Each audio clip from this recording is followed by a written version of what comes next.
You will never outrun the walls of someone who's scared to be loved.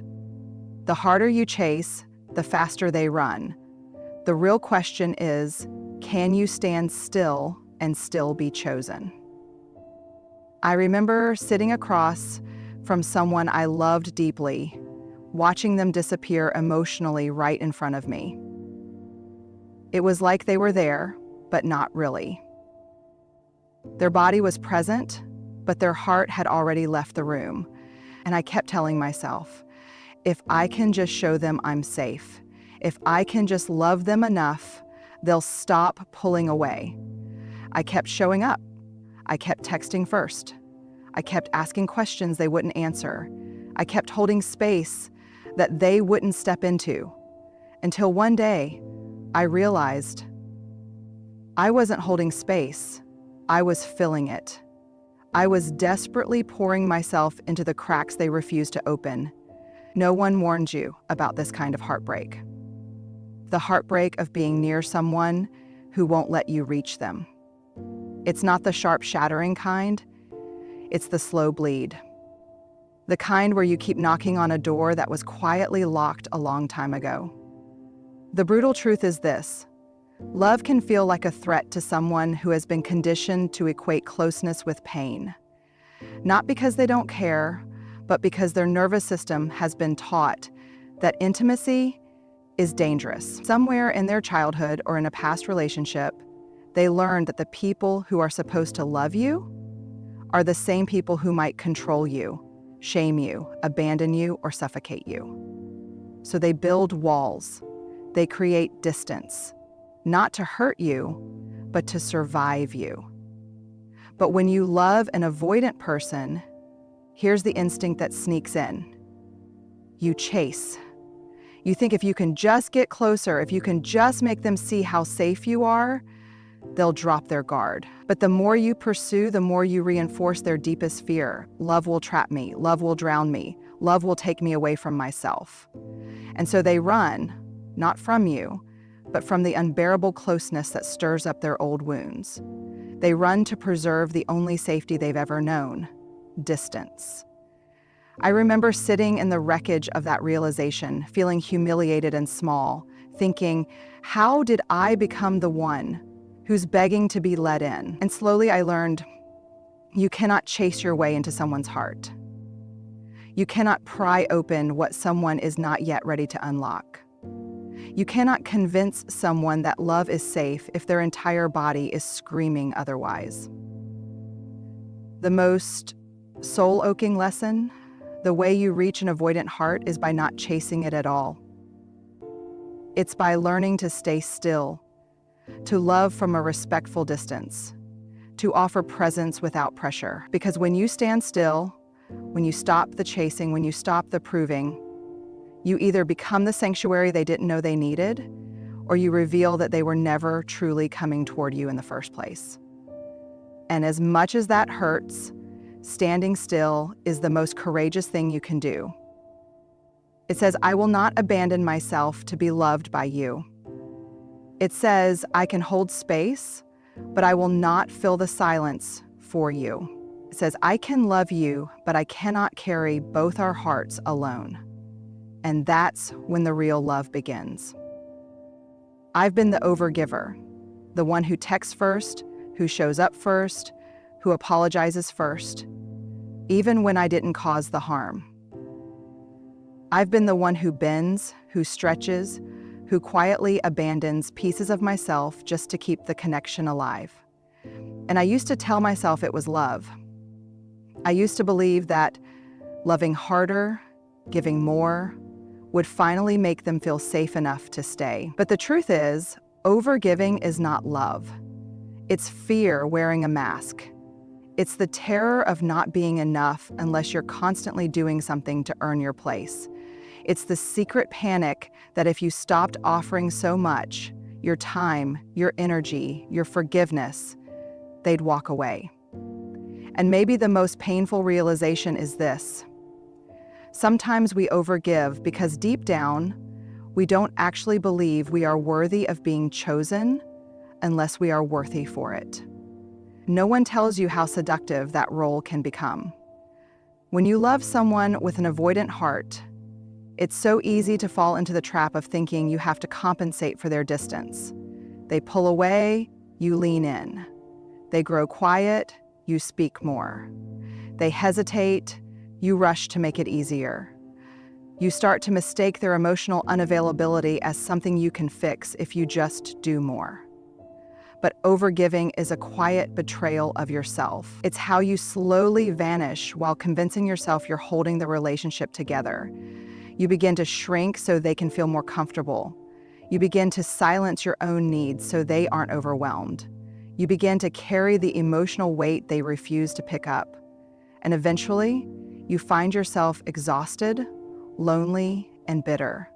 Still giving, still proving, still chasing someone who was never asking you to bleed for them in the first place. From a psychological perspective, this is known as anxious attachment behavior. We give, not out of pure love, but out of the deep-seated belief that our worth is tied to our usefulness. And avoidant partners, often unconsciously, can come to expect this dynamic. They pull away, and we chase. It becomes a cycle that feels like love, but here's the most painful and powerful thing I've had to learn. You cannot earn safety in someone else's heart by losing safety in your own. You cannot outgive their fear. You cannot overcompensate for someone's emotional walls. If you have to chase it, beg for it, bleed for it, it's not love, it's survival mode. It's the echo of an old wound that says, I am only worthy if I am useful. I am only valuable if I am needed. And I've learned love should never require you to vanish to be seen. The truth that finally set me free was this. The more you overgive to someone who isn't emotionally available, the further you pull yourself away from your own center. The more you pour into someone who can't receive it, the more you empty yourself. You are allowed to want reciprocity. You are allowed to stop running. You are allowed to stop explaining your worth. You are allowed to stop carrying what they refuse to hold. Because love is not a performance. It's not a job. It's not something you can convince someone to accept by exhausting yourself. The most soul-touching truth, you do not have to overgive to be chosen. You do not have to bleed to be loved. You do not have to disappear to be enough. The right people do not need to be chased. The right people choose you in your rest, not in your reaching. I remember sitting in my living room after another silent night. Another unanswered message. Another slow drift that I could feel but couldn't stop. And I wanted to do what I always did. I wanted to fix it. I wanted to close the gap. I wanted to chase. But something inside me whispered, don't. Just sit here. Hold still. Let the silence exist. And I realized in that moment that sometimes love is not about movement. Sometimes love is about stillness, about holding space, not filling it. Holding space is one of the hardest things you will ever do when you love someone with an avoidant heart. Everything inside you will scream to chase, to close the distance, to prove your safety, to pull them closer. But the more you try to close that gap without permission, the more you're actually pushing them away. It's like trying to hug someone while they're still running from you. Holding space requires a level of self-trust and courage that is deeply uncomfortable. It asks you to sit in the ache of your own longing. It asks you to stay present without trying to control the outcome. It asks you to accept that their discomfort is not your emergency to solve. And that's where most of us crumble. But that's not love, that's self-erasure. Psychologically, this is called an anxious avoidant trap. It's the cycle where one person's fear of abandonment chases the other person's fear of engulfment. The anxious partner clings, the avoidant partner withdraws, and the more one pursues, the more the other escapes. It feels like love, but it's actually fear dancing with fear. The real work, it's not in chasing them. It's in staying with yourself. It's in sitting with your own discomfort instead of running from it. It's in understanding that holding space is not about waiting like a victim. It's about standing like a lighthouse. A lighthouse doesn't run around the shoreline begging ships to come home. It doesn't dim its light to make anyone else comfortable. It shines steadily. It says, I'm here, I'm safe, I'm not chasing you. I'm not collapsing for you, I'm not abandoning myself for you. It invites, but it never demands. That's what holding space looks like. It's saying, I can love you from here, I can offer you safety, but I cannot carry your fear. I can witness your distance without needing to chase it down.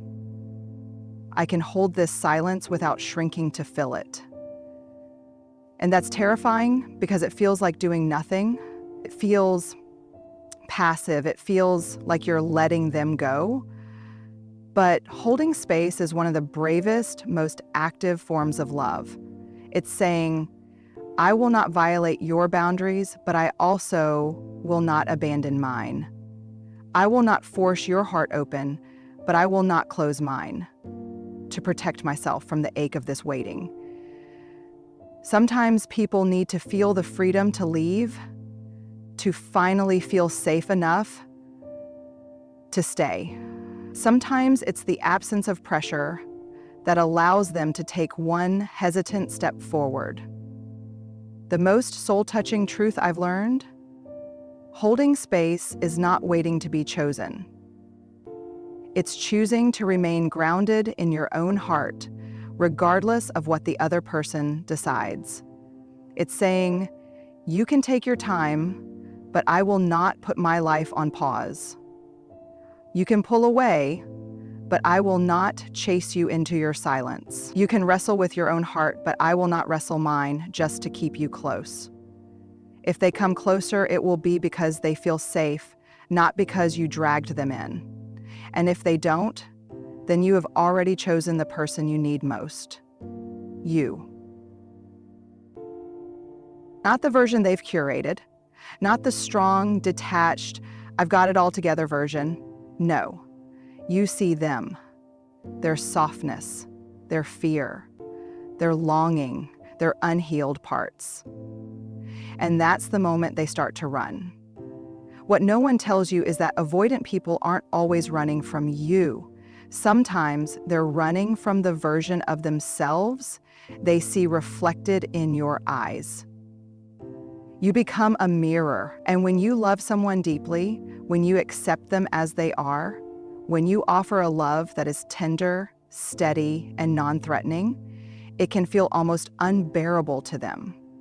Because suddenly, they're faced with the very vulnerability they've spent years trying to lock away. I remember asking someone once, "Why do you pull away when I get close?" They paused, staring at the floor, and then said quietly, "You make me feel things I don't know how to hold." That shattered me, because all I wanted was to love them well. I thought I was making it safe. I thought I was making it easy. But love, real soul-deep love, isn't always easy to receive, especially for someone who's spent a lifetime protecting themselves from feeling. Psychology calls this deactivation. It's the process where avoidant people subconsciously suppress their attachment needs to avoid emotional overwhelm. When someone gets too close, they shut down, not because they don't care, but because the closeness triggers an old story. If I get too close, I'll lose myself. If I get too close, I'll get hurt. And here's the cruel twist. The very thing they need, connection, safety, intimacy, is the thing that terrifies them most. When you hold up the mirror of unconditional love, it forces them to confront the parts of themselves they've worked so hard to deny. The tender parts, the scared parts, the parts that long to be held but don't know how to trust being held. I used to think if I just loved harder, I could help them feel safe enough to stay. But love doesn't work that way. Love doesn't heal someone who hasn't chosen to face their own reflection. Love can only offer safety. It cannot force healing. That's the heartbreaking part. You can offer presence, you can offer patience, you can offer steady, grounded love, but you cannot do their emotional labor for them. You cannot hold their fear with your bare hands.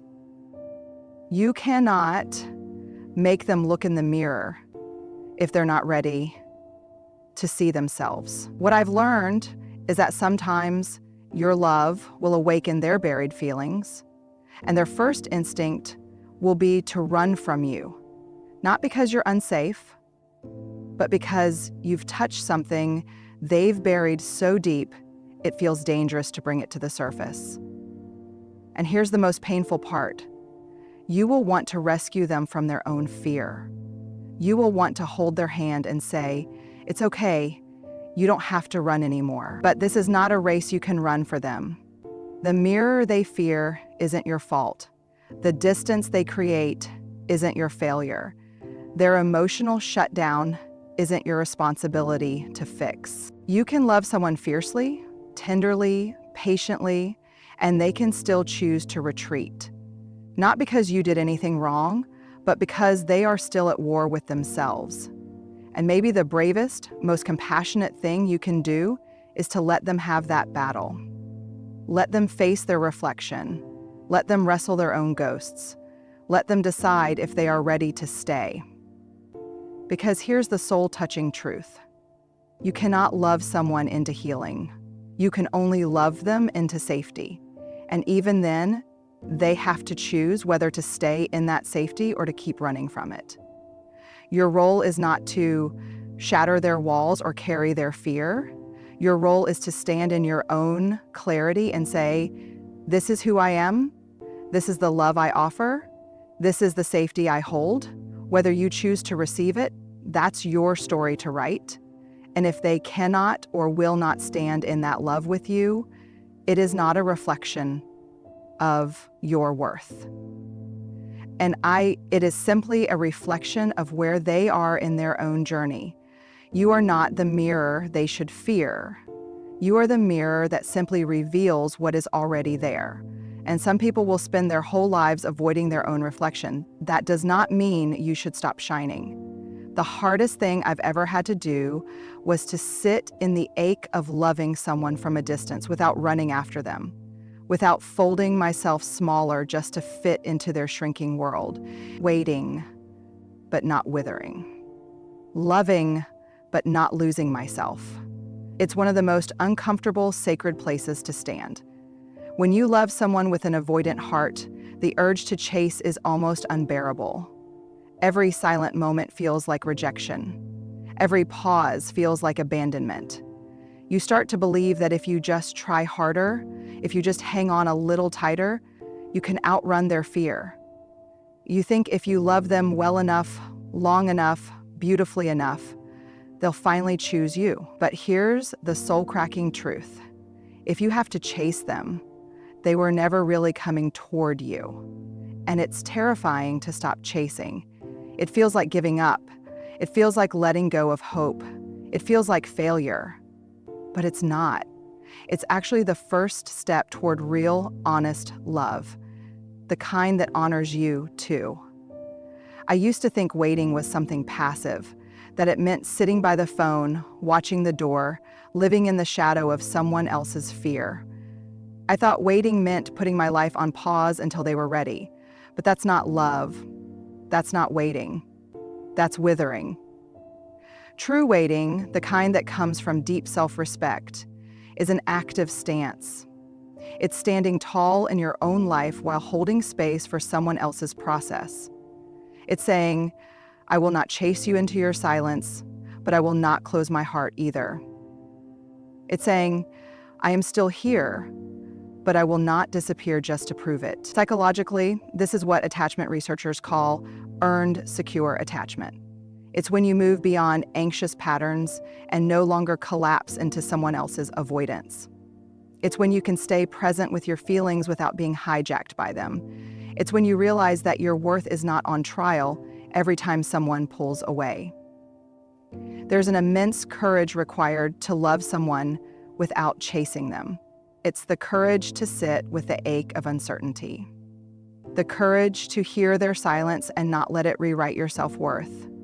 The courage to know that love offered is never wasted, even if it's not returned the way you hoped.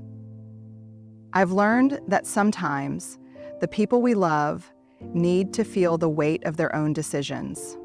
Sometimes they need to feel what it's like to miss you, not because you abandoned them, but because you stopped filling all the empty spaces they were leaving behind. Sometimes the most loving thing you can do is to step back and let them notice the absence of your effort.